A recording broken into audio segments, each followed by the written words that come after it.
তামিম ইকবালের দায়িত্ব অনেক বেশি। এই টিমের কোচ কিন্তু তার বাবাই ছিল।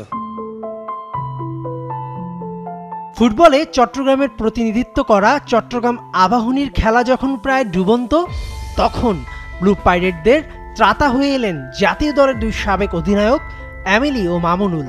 বাফুফেতে গিয়ে রাতে একদম শেষ মুহূর্তে করলেন দলবদল।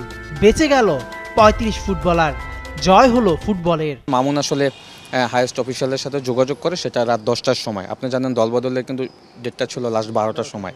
নাইম ভাই আপনি ভালো করে জানেন। তো সেইখান থেকে মামুনকে পরে তারা বলে যে ঠিক আছে, তোমরা যদি তোমাদের দায়িত্বে ক্লাবটা নিতে চাও তাহলে তোমরা এবছর দলটা করো।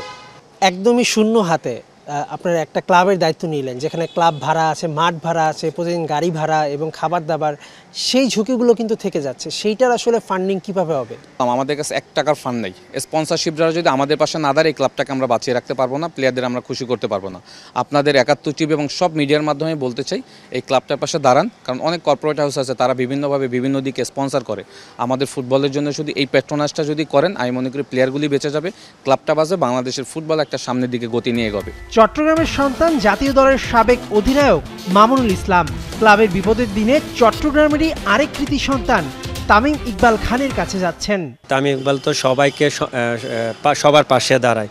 কারণ তামিম ইকবালের দায়িত্ব অনেক বেশি। এই টিমের কোচ কিন্তু তার বাবাই ছিল, তার শ্রদ্ধেয় বাবা, চিটাং শহরের one of the best coach Iqbal Khan uncle, উনিই ছিল।